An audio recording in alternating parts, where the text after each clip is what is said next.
Bien, buenas tardes. Vamos a ver el último tema del curso y vamos a hacer una nueva revisión acerca de la semiología que se realiza, sobre todo a nivel del tórax.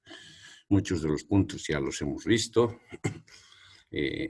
cuando estábamos viendo la semiología del sistema respiratorio, que los vamos a volver a revisar el día de hoy, ¿no? E indicarte de principio que es muy importante porque justo este espacio contiene órganos importantes para el funcionamiento de las personas, ¿no? En realidad están casi todos los órganos entre el tórax y la cavidad abdominal. Vamos a indicar, por ejemplo, que está completamente el sistema respiratorio, está el sistema cardíaco, o sea, están las partes más importantes del sistema cardíaco y también otros órganos que no dejan de ser importantes para el funcionamiento normal del organismo, ¿no? Para eso vamos a tener que empezar a hacer una revisión topográfica un poco más detallada, de modo que nos permita recordar e identificar algunas partes importantes.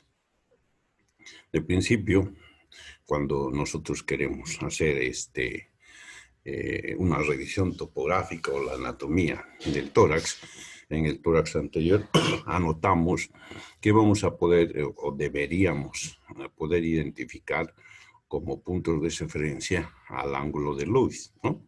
Que se encuentra precisamente en la región del inicio del esternón y la parte superior, ¿no? Es característico. En algunos casos hay un hiperdesarrollo, sobre todo en algunas patologías. En clínica se consideraba como un síntoma importante para hacer el diagnóstico de algunas patologías.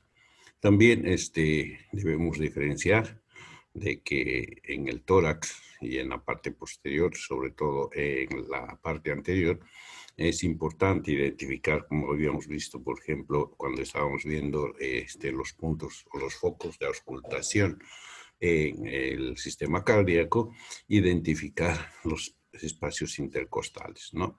El segundo, el tercero, el cuarto, el quinto, que son los espacios en los cuales vamos a poder, ya sea al lado izquierdo o al lado derecho, los focos importantes para la auscultación cardíaca, ¿no? Entonces son lugares importantes que en topografía deberíamos identificar en la región anterior del tórax. El tórax, en la parte posterior, vamos a tener que anotar que está limitado sobre todo por las espinas de la escápula a la altura de la segunda costilla. Entonces tendríamos que hacer una línea de acá a acá para poder identificar esto. El ángulo inferior de la escápula, que va a corresponder exactamente a la séptima costilla, la presencia de la apófisis espinosa proveniente de la séptima vértebra cervical, que también va a ser el límite de esta cavidad, que contiene, como hemos dicho, dos órganos importantes, como son el corazón y los pulmones.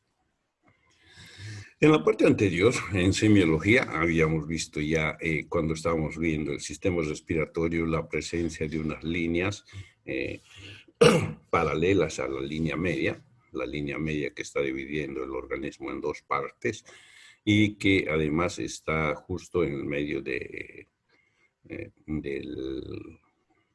esternón, por lo cual que se llama línea media esternal.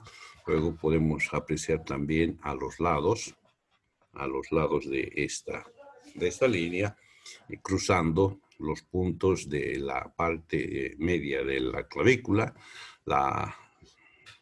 por el medio del pezón de la mama izquierda o derecha en ambos casos, y se refiere principalmente a las líneas externales o las líneas medioclaviculares, ¿no?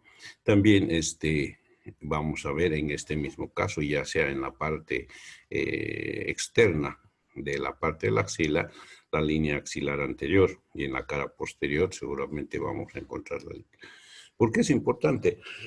Nos va a permitir identificar la topografía y la situación de los órganos que contiene el tórax. Por eso, en la parte posterior, diré, también en la parte anterior diré de igual modo, para hacer un estudio más detallado y hacer un estudio semiológico, una observación, una auscultación, se divide el tórax en 3 segmentos a través de 3 líneas horizontales.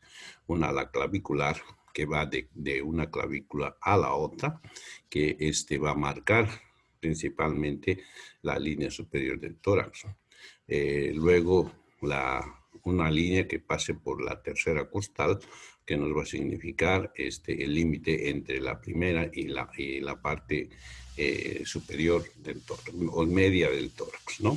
Y finalmente otra línea que va a pasar por la sexta costal, que también va a ser parte del tórax.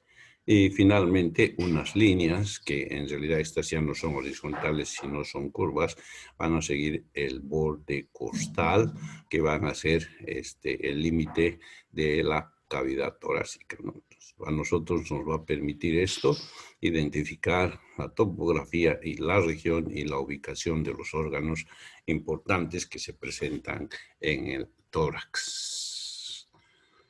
En la parte posterior, del mismo modo, vamos a presentar, sobre todo, tomando algunos puntos de referencia, 3 líneas horizontales, la línea vertebral o la línea media posterior. Vamos a ver la línea escapular, aquella que pasa justo por el medio de ambas escápulas, escápula izquierda y derecha, y también la axilar posterior, o sea, en el límite en el que la axila está concluyendo. Esta sería la axilar posterior, paralela a la línea axilar anterior. Nos sirve sobre todo para identificar y para ir localizando los órganos que se presentan en el tórax. O sea, por ejemplo, para realizar auscultación, para realizar palpación y sobre todo para identificar las áreas donde están situados estos órganos. Entonces es importante conocer estas líneas que nos van a desarrollar una localización y limitación de los espacios que van a ocupar estos órganos que anteriormente habíamos visto. En la parte posterior, igual, muy similar a la parte anterior, vamos a tener 3 líneas, una escápula espinal, la que la va a subir o va a pasar por el borde superior de los omóplatos, que se conoce como una línea escapuloespinal, la infraespinal, como su nombre lo dice, en la parte va a estar pasando por el borde inferior de la escápula y finalmente en la parte inferior a la altura de la línea duodécima dorsal, que va a significar la parte más baja del tórax. Entonces, estas líneas nos van a dar idea de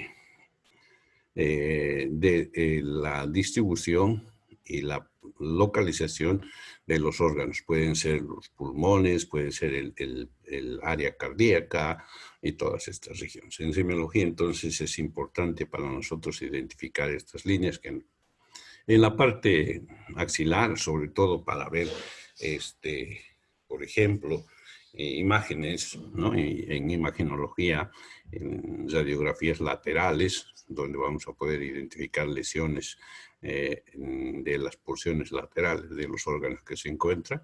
En este área vamos a ver una línea media, ¿no?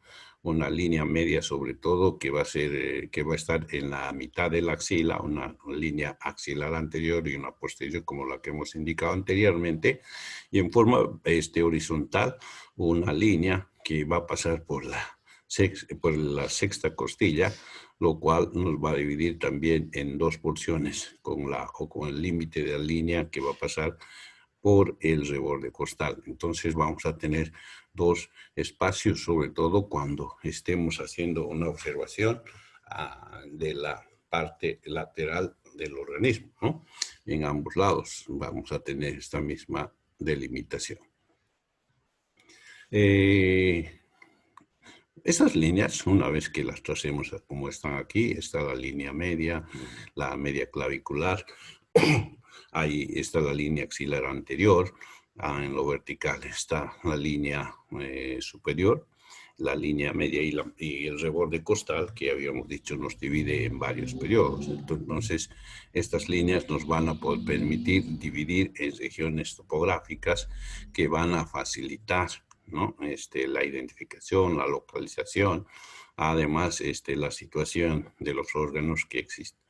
Aquí nosotros vamos a poder ver una región external, el hipocondrio, vamos a ver la región mamaria, limitada por las líneas que hemos indicado anteriormente, el área supraclavicular que va a estar por encima de la línea que hemos indicado al hacer el repaso anteriormente. Entonces, cada uno de estos espacios nos van a permitir identificar la presencia de algunos órganos cuando estemos desarrollando el análisis o la exploración física de las personas que van a requerir este trabajo en consultorio, ¿no? También en la parte posterior vamos a encontrar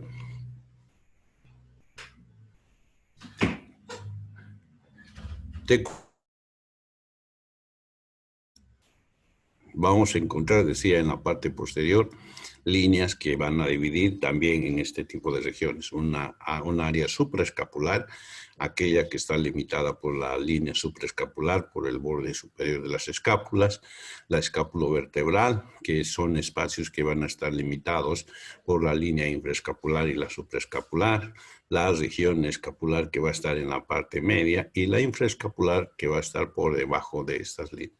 Son áreas o regiones que nos va a permitir identificar, por ejemplo, lesiones.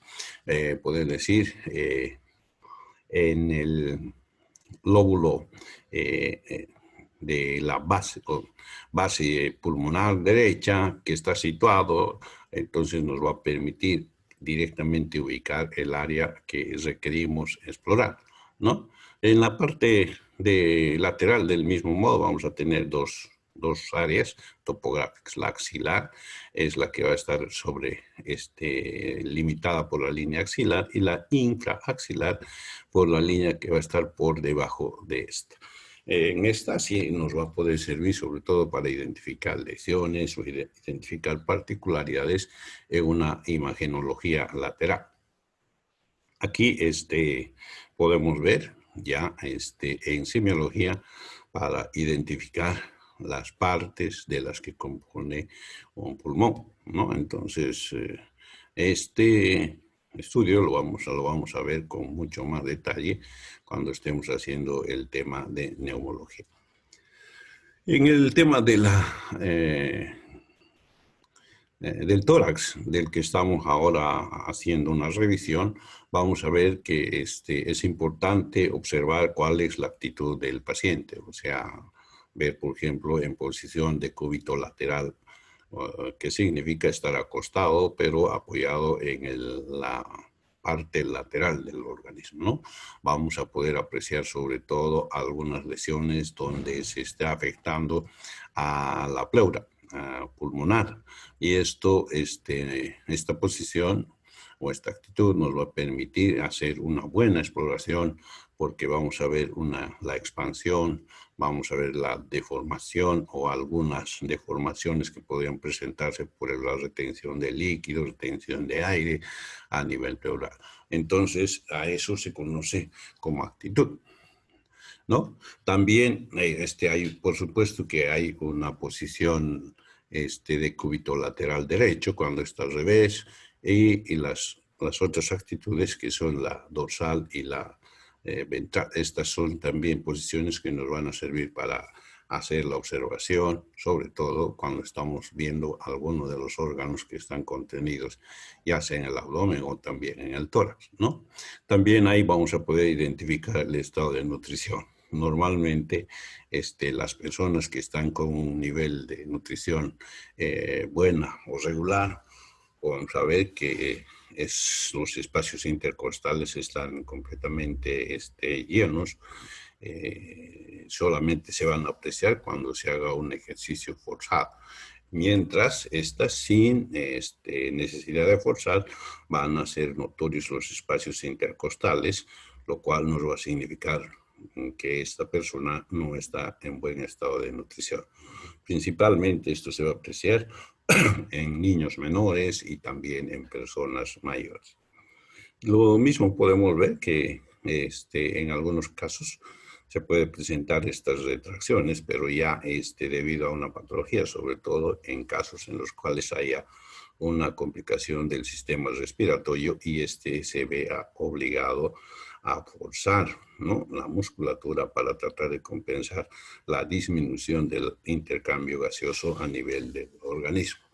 En este caso, como vemos en el gráfico, es una persona que no está forzando, es una persona que está más bien recostada, pero sí se puede ver claramente los espacios intercostales muy bien dibujados, lo cual nos va a sugerir que generalmente existe un problema de desnutrición, frecuente en los casos de tuberculosis o en algunos problemas crónicos, como sobre todo enfermedades largas, de una evolución lenta, la presencia de sustancias ya sea líquidas, como el caso de las supuraciones pleurales o los derrames pleurales, en el cáncer, que ya sea pulmonar y pleural, que van a producir este tipo de conformación física que nos van a permitir ver el estado nutricional de las personas.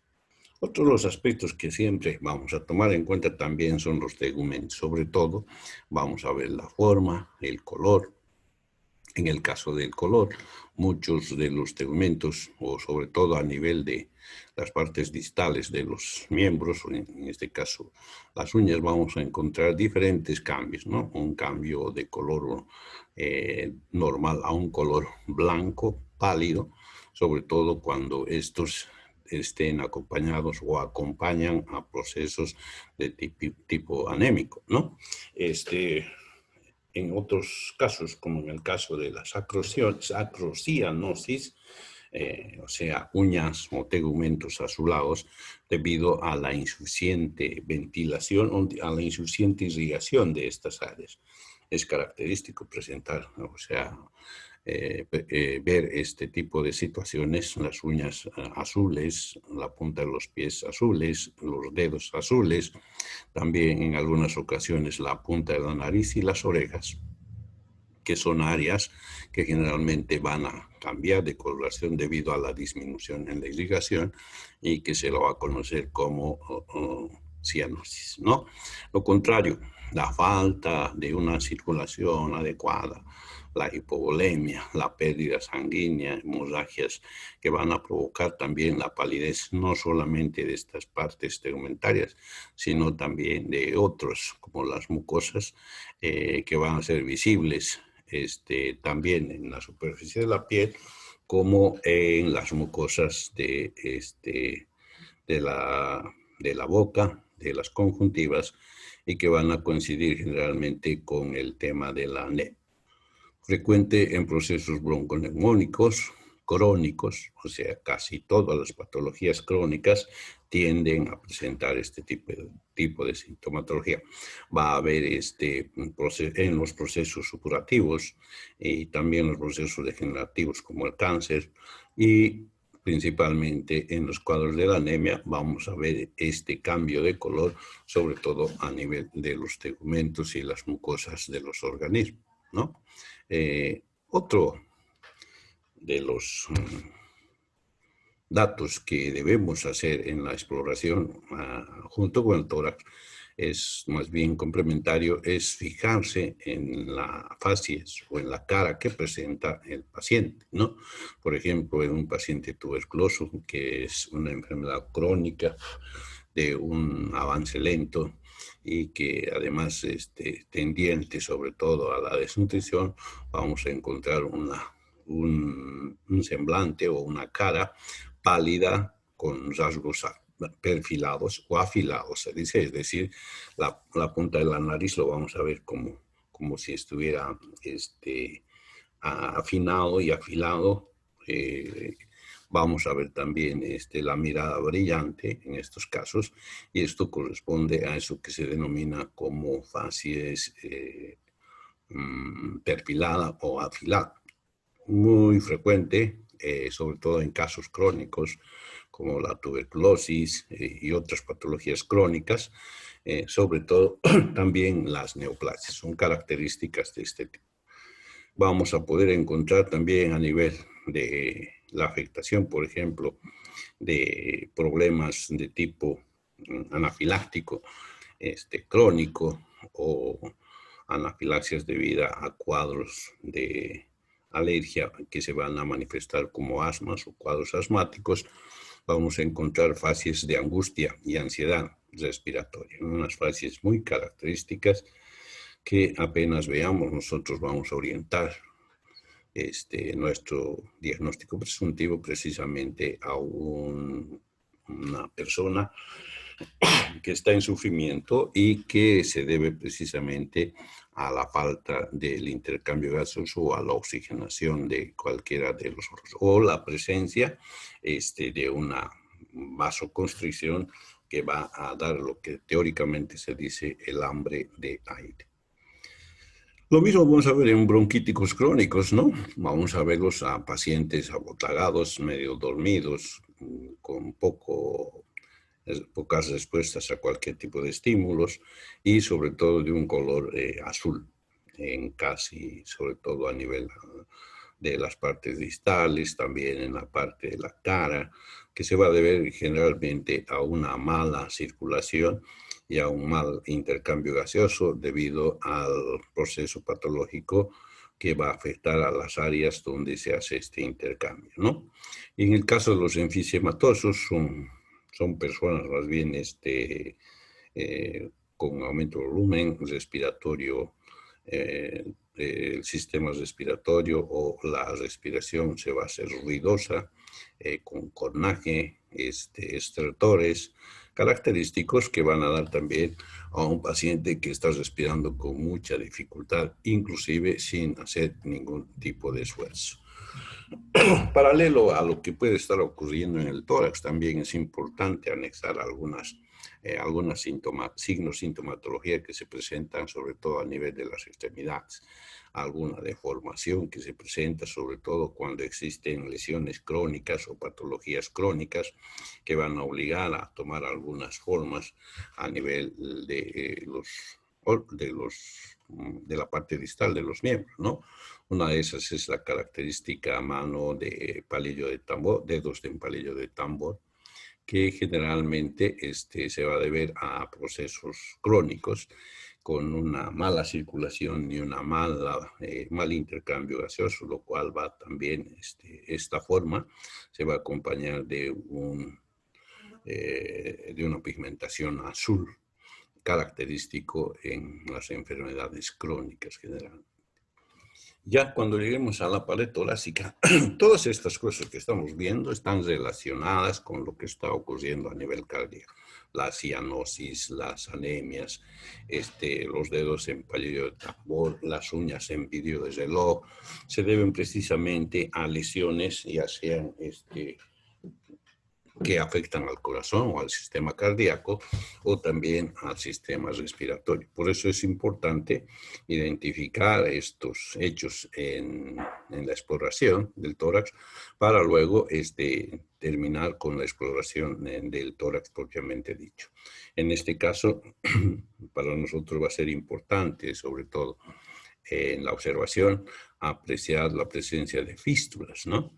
Por ejemplo, hay una persona que tiene un derrame pleural y que como no tenía salida a ningún lado, ha fistulizado en una parte lateral. Entonces, en esto seguramente vamos a poder apreciar un área en la pared lateral que está dando lugar a la salida de la cantidad de materia que se produce en los problemas que se pueden producir entre el pulmón o también en el espacio interpleural, como el empíema pleural, ¿no?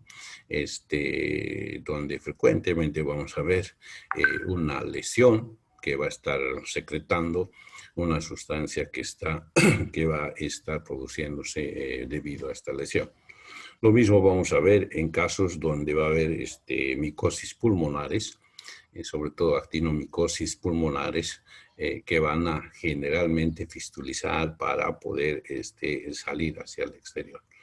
Una de las cosas que hay que ver es que cuando hay fístula, generalmente, en la mayoría de los casos se debe a un proceso que están entre las dos capas pleurales, en la capa interna y externa, lo cual va a facilitar su salida hacia el exterior antes que por el sistema respiratorio. También la identificación de cicatrices, ¿no? Por ejemplo, una persona que haya sido neumonectomizada, o sea, que se haya extirpado uno de los pulmones, entonces va a tener una característica cicatriz que nos va a poder permitir identificar de la cirugía en la que ha sido objeto la persona, ¿no? O lesiones pequeñas en el caso de pleurotomías, o sea, por ejemplo, el anterior problema que habíamos indicado se va a tratar de resolver a través de la canalización de la producción de esta materia purulenta a través de espacios y a través de materiales que nos van a permitir el drenaje de este material, ¿no? Entonces eso al final va a quedar con pequeñas cicatrices que nos van a significar que esta persona tiene antecedentes de este tipo de lesión. O en algunos casos las toracoplastías, ¿no? Por ejemplo, cuando las damas, sobre todo algunas, no todas, se someten a cirugías estéticas. Hay algunas que se hacen eliminar, por ejemplo, las últimas costillas. Entonces, en estas seguramente se van a apreciar cicatrices de este tipo de cirugías, ¿no? O cuando ha habido alguna lesión que va a requerir tratamiento quirúrgico para su resolución, también encontraremos este tipo de cirugías. Si vemos, por ejemplo, en casos en los cuales se requiere hacer tratamiento quirúrgico, sobre todo a nivel de la columna por lesiones que pueden producirse en este área, también va a ser característico y nos va a servir para orientar y además anotar como un antecedente de lo que está aconteciendo con el paciente. Luego tenemos que ir observando ya sea el tejido celular subcutáneo, subyacente a la piel, y los músculos, la masa muscular. Para nosotros va a ser importante, por ejemplo, la presencia de masa muscular disminuida. Va a ser importante ver atrofias de algunas regiones que se pueden presentar generalmente en cuadros crónicos que van a afectar al sistema pulmonar. Los pacientes con problemas broncopulmonares crónicos, ¿no? Pacientes con problemas broncopulmonares supurativos o también degenerativos, con cáncer o camino al cáncer, generalmente nos van a presentar una atrofia de la masa muscular, lo mismo que la atrofia del tejido subcutáneo. Entonces son personas que van a presentar una delgadez característica en este caso. Vamos a tener que apreciar también, y muy frecuentemente, las presencias de circulación colateral, ¿no? O sea, las famosas arañas venosas que se pueden presentar a nivel del abdomen, a nivel lateral y sobre todo en aquellas personas que tienen algún problema en la circulación sanguínea. Entonces es importante para nosotros identificar estas imágenes, ¿no? de venas superficiales que van a estar pintadas y van a tener un aspecto de araña, por lo cual se les conoce como arañas venosas, ¿no? Entonces, esto va a también significarnos en algunos casos una dificultad en el retorno venoso al corazón, lo cual va a hacer que estas venas se ingurgiten y sean mucho más notorios a la vista de la persona que está explorando. Edemas, como es también característico, sobre todo cuando existen lesiones a nivel del mediastino, o sea, el espacio que se encuentra en torno, en la parte media del tórax, por lo que se puede presentar en esta situación una hipertrofia, un aumento de volumen, principalmente debido a la compresión que puede existir en la vena cava superior y sus afluentes, lo cual, como le decía anteriormente, se va a manifestar precisamente por un edema en la región mediastinal, ¿no? Y que va a ser frecuentemente observado, sobre todo cuando existan lesiones a nivel del espacio mediastinal. Otra de las cosas que tenemos que ver es la forma y el tamaño del tórax, que en la anterior vez, cuando estábamos viendo el sistema respiratorio, ya hemos visto que es muy claro cuando estamos viendo un tórax normal, con la forma característica, sobre todo si es una persona deportista, vamos a ver una conformación simétrica, sin excesos ni atrofias que puedan provocarse, ¿no? Entonces es característico la presencia de un tórax normal para poderlo identificar. Pero también en el tema de la observación, la exploración del tórax, tenemos que considerar que existen varias deformaciones, ¿no? Deformaciones que con seguridad nos van a provocar un mal funcionamiento de los órganos que contiene esta cavidad, ¿no? Ahí tenemos el tórax paralítico, que sobre todo se va a presentar en casos finales o casos finales de cuadros crónicos como los cuadros de tisis, ¿no? Cuando decimos tisis, nos estamos sobre todo refiriendo a los casos de tuberculosis, ¿no? O lesiones que van sobre el tejido pulmonar principalmente, que es lo que va a provocar esta disminución de la motilidad y provocando un tórax paralítico, donde vamos a ver una caída y disminución de toda la masa muscular. Vamos a ver también los tórax enfisematosos, que en la anterior vez habíamos indicado que se conoce como el tórax en tónel, debido a que estos están con un aumento de volumen debido a que el tejido pulmonar ha retenido aire y aumenta de volumen, no lo expulsa, esto debido a lesiones que se van a producir a nivel de los ¿cómo se llaman esto? El órgano más pequeño donde se produce el intercambio gaseoso, alvéolos, ¿no? Existe una destrucción alveolar, las paredes de estos alvéolos no funcionan y estas se juntan, provocando una especie de globos, lo cual va a ser un aumento del volumen del tórax principalmente. Vamos a tener el tórax cifoescoliótico, donde vamos a ver como el gráfico que se ve que incurvaciones anormales de la columna vertebral, cifosis por convección de la misma, lordosis convexa, vamos a ver las escoliosis laterales, o sea, desviación hacia un lado. También vamos a ver una combinación de ambos, que puede ser constitucional, o sea, personas que nacen ya con esta disposición o con este tipo de malformación, o aquellas que por algunos accidentes o algunos malos hábitos adquieren generalmente este tipo de tórax, ¿no? Y también tenemos las deformaciones unilaterales. En la exploración que hagamos del tórax, vamos a poder identificar sobre todo algunas deformaciones y que se los conoce como un hemitórax, o sea, la parte media, la mitad del espacio torácico. Vamos a poder abombamientos, por ejemplo, cuando existan lesiones que van a retener, como anteriormente decíamos, aire y que no se va a poder eliminar, como en el caso de los, ¿cómo se llama esto? De la retención y la destrucción de alvéolos, que se conoce como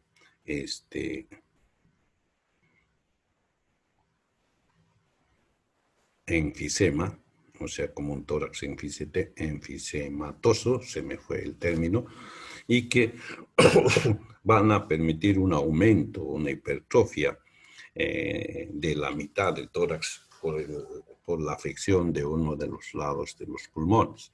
En este caso vamos a ver abombamiento. En algunos casos retracciones, sobre todo cuando va a haber colapso pulmonar, por ejemplo, en problemas de neumotórax. Cuando entre la cavidad de ambas pleuras va a haber ingreso de aire, lo cual va a hacer que este se infle como un globo y comprima y colapse al tejido pulmonar. En estos casos, entonces, sí vamos a ver o se van a notar una cierta retracción, sobre todo al principio, debido a esta situación, ¿no? También vamos a poder ver abombamientos con un aumento del perímetro hemitorácico. Sobre todo, se van a ver personas con un tórax ancho, son personas que parece que fueran gente que ha hecho tanto ejercicio físico y quedan con un tórax bastante, hombros y tórax bastante abultado, ¿no? Se puede deber a la presencia o retención de líquidos, de gas, como en el tema de los neumotórax, ¿no? O la presencia de tumores o alguna actividad supletoria debido a la insuficiencia de captación de aire por ambos pulmones. Entonces uno se va a hipertrofiar para tratar de compensar el mal funcionamiento del otro. En el tema de tórax en observación también vamos a ver las retracciones que anteriormente habíamos dicho, que pueden ser unilaterales o pueden ser también en ambos lados, y que generalmente van a presentar estrechez debido a que va a haber ya sea una atrofia o una disminución de la función muscular o en cambio un colapso pulmonar que va a obligar a formar retracciones y que van a ser evidentes cuando estemos haciendo la observación. En algunos casos vamos a ver la imbricación, o sea, vamos a ver que las costillas y los espacios intercostales se unen, poniéndose las costillas una encima de otro. Y en muchos otros casos, el desnivel de la altura de los hombros. Un hombro va a estar por debajo del otro, ¿no? Y en algunos casos también esto nos va a provocar la desviación de la columna en las diferentes formas que hemos visto anteriormente. Entonces, son las cosas que cuando estemos realizando la observación del tórax debemos tomar en cuenta. El abombamiento y en retracciones también podemos ver esto en tumores. Vamos a ver claramente, es reflejado a nivel de la piel, los músculos, el hueso o la conformación del lado afectado, ¿no? O en algunos casos también del otro lado. Por ejemplo, la presencia de pleura, la presencia de empiemas también en espacio pleural, derrames pleurales que van a ser frecuentemente este tipo de formaciones. Y retracciones debido a que existe una especie de colapso pulmonar debido a la afectación sobre el tejido pulmonar en un gran porcentaje de lo que significan los lóbulos. Esto nos va a provocar un colapso de los pulmones y la cavidad torácica se va a retraer, va a formar retracciones tratando de cubrir el espacio que se va a formar debido al colapso pulmonar. Hemos visto ya la parte de la respiración. Lo que no dijimos es que existe generalmente varios ritmos de respiración. Hay una respiración superficial, también se la conoce como respiración perruna, una respiración rápida, ¿no? Y que generalmente se presenta cuando existen cuadros dolorosos o síndromes de dolorosos, como en el caso de la pleuritis, en el caso de algunas lesiones pulmonares que van a provocar bastante dolor. La respiración es más rápida que lo normal, a lo cual se conoce como una respiración superficial, ¿no? En cambio, la respiración profunda es más amplia, tiene una mayor amplitud que la anterior. En la superficial es una respiración muy superficial, muy rápida, debido a la sensación del dolor principal. En este caso, vamos a ver personas que tienen una respiración más lenta, con respiraciones profundas, tratando de captar la mayor cantidad de de aire que a veces no se puede debido a la afectación. Esto sobre todo vamos a encontrar en pacientes enfisematosos, ¿no? Con la característica respiración de Kussmaul, que va a ser ruidosa, va a ser con expiración quejumbrosa. Se puede presentar sobre todo en casos de un coma diabético, en aquellos casos en los que va a haber un aumento sobre todo del ácido acético en estos, provocando acetonuria y con el consiguiente coma diabético, que a veces es lo que produce la causa de muerte de estos pacientes, ¿no? O con el tema de la ventilación pulmonar. Son respiraciones profundas y ruidosas al expirar. Eso debido a la fuerza que se toma al salir y la presencia ya sea de secreción o la presencia de pequeñas compresiones a nivel del lumen de los bronquios, ¿no? Luego hemos visto ya las respiraciones, la de Cheyne-Stokes, que son movimientos amplios, progresivos, que van en forma progresiva, como está en el gráfico, y que luego va descendiendo para luego tener un silencio, una apnea, y volver nuevamente a tener el mismo ritmo. A esto se conoce como respiración de Cheyne-Stokes. En cambio, la respiración de Biot, que ya lo hemos visto anteriormente, es más bien una respiración rítmica, es una respiración un poco más profunda, que también va a tener un espacio de apnea característico, ¿no? Entonces es muy clásico escuchar. Esta es una persona que respira desde el primer momento con el mismo ritmo, la misma profundidad, pero a momentos se presenta el periodo de apnea. Acá en los gráficos está bien graficado esto y va a ser muy, sobre todo, fácil poder identificar cuando tengamos nosotros estos gráficos producidos en un espirómetro. También es importante para nosotros, sobre todo, y es el área donde vamos a poder ver la velocidad o la frecuencia respiratoria de las personas, ¿no? Dice la frecuencia normal es de 50 a 60 respiraciones por minuto, en el caso en forma promedio. Todas las personas que estén respirando por más de 50 se consideran que están con una respiración acelerada, ¿no? Lo mismo para adolescentes mayores o personas de la tercera edad. Existe variación para los niños menores o en edad infantil, pero que en promedio también es muy similar, ¿no? Para hablar en el caso de respiración rápida, nosotros consideramos como un promedio. Más allá de las 50 revoluciones por minuto, estamos hablando de una taquimia o una respiración acelerada, que por supuesto también es un signo de mal pronóstico y que la presencia de esto junto a otros nos va a significar que este paciente va a requerir una atención especializada, ¿no? También podemos identificar la disnea claramente, que se va a notar en el ritmo cardíaco, el recuento de la velocidad de respiración, también las retracciones que se pueden presentar a nivel intercostal y la dificultad de respiración de las personas, que se va a deber precisamente a alguna afección de alguno de los órganos, que puede ser de origen cardíaco, que nos produce disnea, o de origen respiratorio, que también del mismo modo nos va a producir este problema.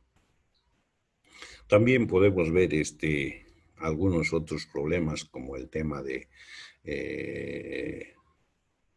los cambios febriles debido a afectación cardíaca, las anemias, las intoxicaciones. En este caso vamos a hablar de intoxicaciones endógenas que vienen por el interior del organismo o exógenas que se deben a intoxicación por la parte externa del organismo, que va a afectar generalmente al sistema nervioso central y nos va a presentar un cambio de ritmo en la respiración. O sea, son personas que van a tener un cambio ya sea acelerado o en muchos casos lentecido, ¿no? Estamos hablando de una polimnia o una bradimia. En el caso de algunos de algunas patologías como la obstrucción respiratoria alta, el coma, la hipertensión endocraniana, la agonía, vamos a tener lo contrario de lo que hemos visto anteriormente. Vamos a ver una respiración lenta, una respiración bradípnea, característica sobre todo en cuadros crónicos en los cuales hay afectación ya sea del sistema cardíaco principalmente y también del sistema nervioso como el sistema respiratorio.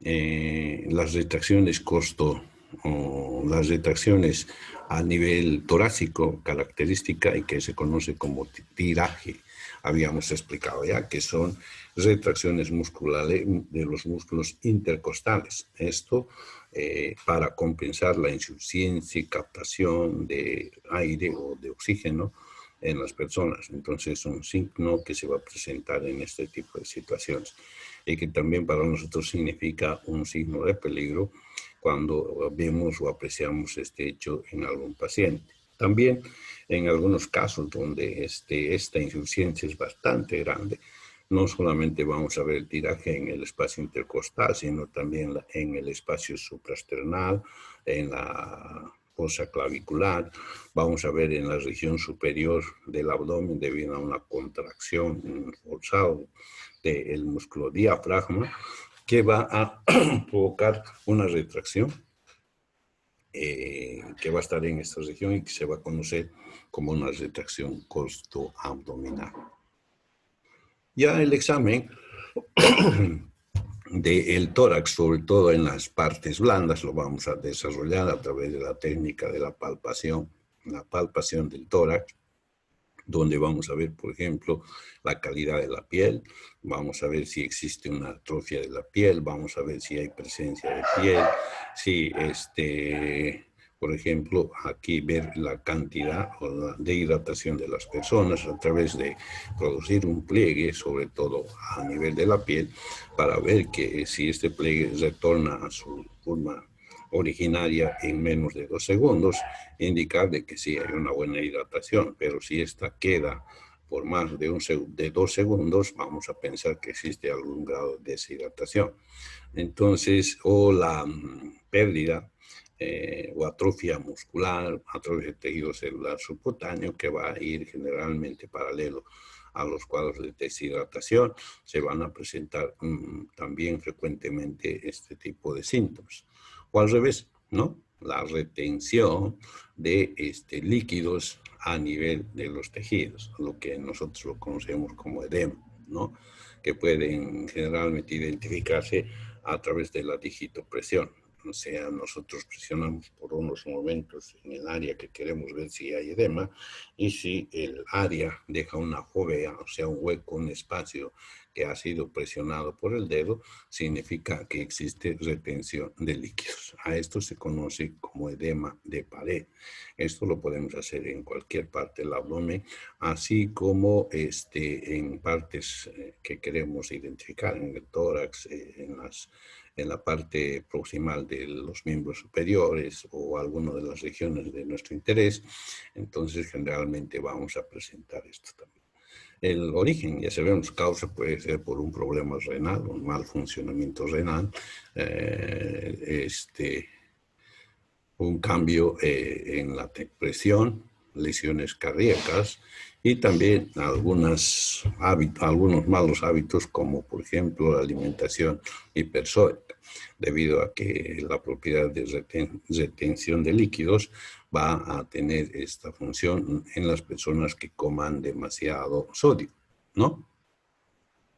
Otro de las cuestiones que podemos identificar y precisamente ya con técnicas de palpación es precisamente poner las manos por encima de los hombros, tocando los 2 pulgares y pidiendo a la persona que haga una inspiración profunda y una expiración prolongada también hasta lo último. Esto en varias ocasiones, o sea, este ejercicio realizado en varias ocasiones nos va a poder dar el nivel de coordinación o la simetría del funcionamiento de los vértices pulmonares.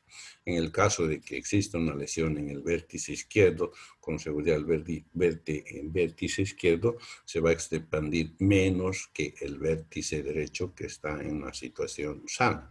Entonces, esta técnica nos sirve para eso, ¿no? También lo mismo, en la misma actividad podemos hacer en la parte de las bases pulmonares, poniendo la misma situación, las dos manos, tocándose por los pulgares, extendiendo hacia las partes laterales por debajo de la línea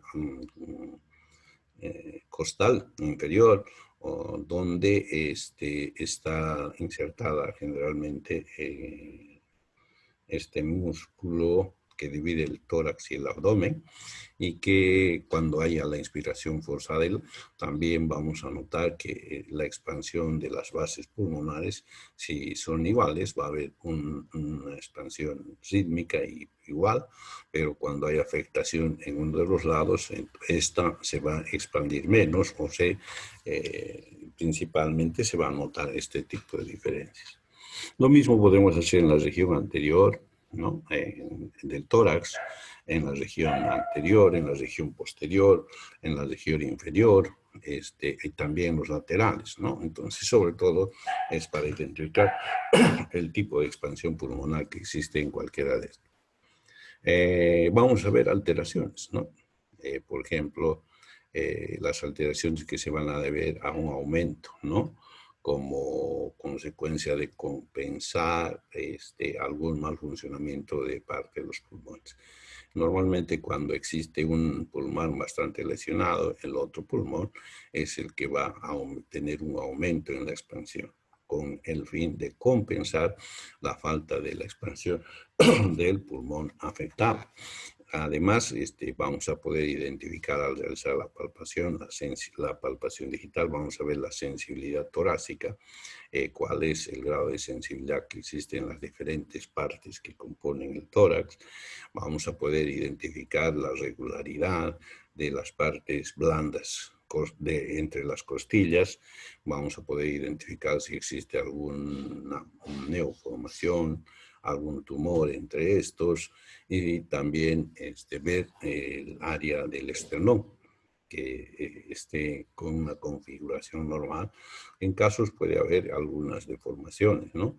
Deformaciones características del esternón que se debe generalmente a temas de malos hábitos posicionales sobre todo, y en algunos otros casos defectos congénitos, como en el caso del pectum excavatum.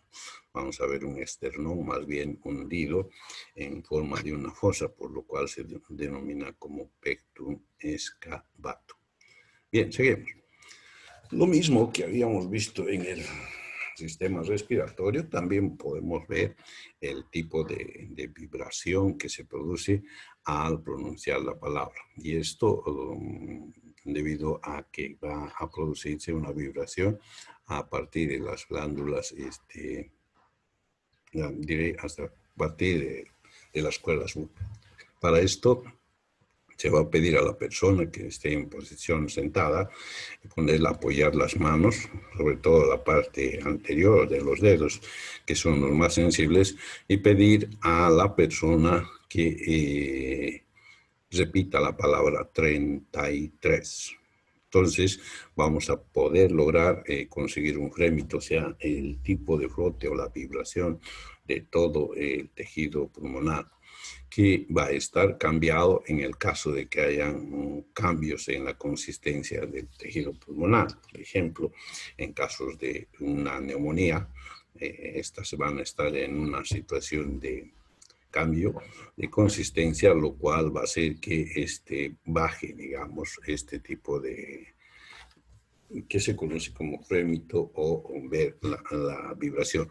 En los otros casos, donde haya más bien un agrandamiento debido a la retención de aire, como en el caso del neumotórax, entonces esta va a funcionar como una caja de resonancia, haciendo que estas vibraciones sean de mayor tamaño. Esto ya lo hemos visto en el sistema respiratorio. Igual, la palpación nos va a permitir identificar estas vibraciones que ya hemos indicado anteriormente, que se pueden deber, se puede localizar dependiendo de la forma o la situación en la que pongamos en la mano. Podemos hacerlo en el bronquio derecho, en el bronquio izquierdo, en la parte basal, en la parte de los ápices. Entonces ya son técnicas que se van a desarrollar, sobre todo cuando haya algún problema a nivel de pulmones. Otro de los temas es la percusión. La técnica ya la repasamos, me acuerdo, en la primera ocasión, y es que esta se basa principalmente en que la consistencia de los órganos no son iguales, son diferentes. Algunos tienen un contenido de aire, algunos son de mayor consistencia, algunos tienen un contenido máximo, lo mismo que ocurre, digamos, con las materias que tenemos afuera. Vamos a encontrar, por ejemplo, en los órganos donde existe una consistencia bastante fuerte, o como madera o como la pared, entonces escucharemos un sonido mate. La técnica es que pongamos un dedo, sobre todo en el espacio, en los espacios intercostales del área que queremos nosotros escuchar, y hacer una especie de martillo con los dos dedos anteriores para hacer una especie de martillado, y que nos va a permitir escuchar el sonido que se produce al golpeteo de los dedos en los otros dedos. Entonces podemos encontrar un sonido mate. Precisamente se debe a que la consistencia del órgano que está situado en este lugar es macizo, por eso se da el mate, y así va a ir variando hasta lograr, por ejemplo, un sonido sonoro debido a la presencia de que es un órgano que tiene contenido también de aire, lo cual hace una caja de resonancia. Para nosotros lo más importante es, sobre todo, usar la técnica y poder identificar el sonido para clasificar en la patología que puede alterar este tipo. Vamos a encontrar, por ejemplo, en el tema del sonido, el sonido de matidez, que nos corresponde, por ejemplo, en este caso, a la presencia de órganos muy consistentes como los músculos, ¿no? Los músculos no van a dar mucho sonido, a lo que significa mate. Es como cuando nosotros estamos golpeando una pared maciza y que no tiene espacios, entonces este sonido se conoce como mate. Submate cuando tiene menor... tiene un poquito mayor de resonancia que la anterior, sobre todo en órganos en los cuales puede haber tejido consistente con algunos espacios intersticiales, como por ejemplo el hígado, ¿no? Tenemos órganos con mucha resonancia, en este caso puede ser generalmente identificar este tipo de sonido a la percusión de los campos pulmonares, con cambios en la región cardíaca debido a la presencia y al aumento de consistencia del corazón, ¿no? Vamos a encontrar órganos con hipersonoranidad, ¿no? Como en algunos casos de la presencia de aire, por ejemplo, en las cavidades pleurales, una retención de líquido, de aire, dice, ¿no? Que nos va a provocar de que este espacio retenido con aire signifique o funcione como una caja de resonancia. Por lo tanto, ahí sí, el sonido que vamos a obtener va a ser de hipersonoridad, ¿no? Y finalmente el timpanismo, que decididamente se va a encontrar principalmente, va a ser debido a la presencia de gran cantidad de aire. Y eso va a ocurrir cuando, por ejemplo, hagamos la percusión en la región superior del abdomen y tengamos presencia de gases, por ejemplo, en el abdomen, ¿no? Entonces ahí sí vamos a encontrar este sonido timpánico, porque el área que está contenido aéreo hace de caja de resonancia y el sonido es timpánico, o sea, es bastante fuerte y se nota claramente. La técnica está aquí un poco graficada, ¿no? Y bueno, hay varias, pero la que más se hace es principalmente apoyando el dedo medio en el área en el cual se va a hacer la percusión y a través de los otros dedos de la parte de la mano, ya sea una o dos, hacemos la percusión de modo que podamos escuchar el sonido que se produce. Entonces, a esto se llama la técnica de percusión del tórax. Ya en la otra técnica, que es la auscultación del tórax, hemos visto también que existen varios focos que podemos utilizar para la exploración o la, como se dice, la auscultación del tórax, ¿no? Por supuesto que tiene que hacerse en forma ordenada, empezando de la región posterior, pasando a la región anterior, pasando por las regiones laterales y sobre todo utilizando la técnica que nos va a permitir identificar primero todos los sonidos que producen en un lado, luego el otro y luego haciendo la comparación de los puntos que se han explorado en el hemitórax del lado contrario, ¿no? Eso nos va a permitir identificar los ruidos que conocemos que se producen sobre todo a nivel pulmonar o identificar en la parte anterior los puntos de auscultación cardíaca, ¿no? El del punto del espacio en la línea paraesternal izquierda-derecha, aquella que se encuentra al borde o en el vértice del apéndice sifoides del esternón y también aquella que se encuentra en el quinto espacio al lado o a unos dos al lado de la línea paraexternal derecha. Entonces son los puntos donde nosotros podemos realizar la auscultación a través del uso de la herramienta que se utiliza en este caso, que es ¿cómo se llama este aparato? ¿Qué se llama? ¿Te acuerdas?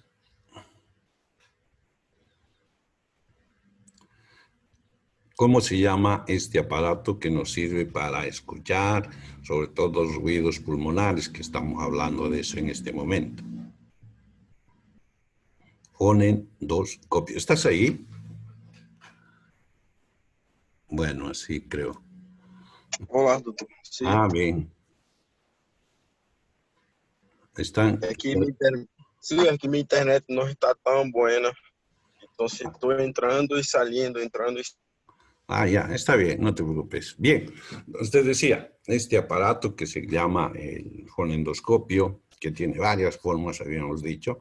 Ayer cuando veíamos la semiología obstétrica, veíamos que se podía hacer la auscultación directa a través de pegar directamente el oído al abdomen de la embarazada, sobre todo en el punto donde se puede encontrar frecuentemente el foco de los latidos cardíacos del feto, o utilizando el estetoscopio de Pinar. En realidad tiene la misma técnica, solo que en esta que estamos viendo tiene una prolongación a través de unos conductos que van a permitir una mejor audición y además evitar aproximarse mucho al paciente, ¿no? Ahí vamos a identificar lo que hemos visto, los ruidos normales en la auscultación pulmonar. Vamos a escuchar el murmullo vesicular que hemos visto cuando estábamos viendo semiología respiratoria. En la parte final tenemos un video donde hemos escuchado los sonidos característicos de cada uno de estos. Luego vamos a poder la respiración brónquica con ruido intenso, áspero, tono alto, que normalmente se llama coronaje, o también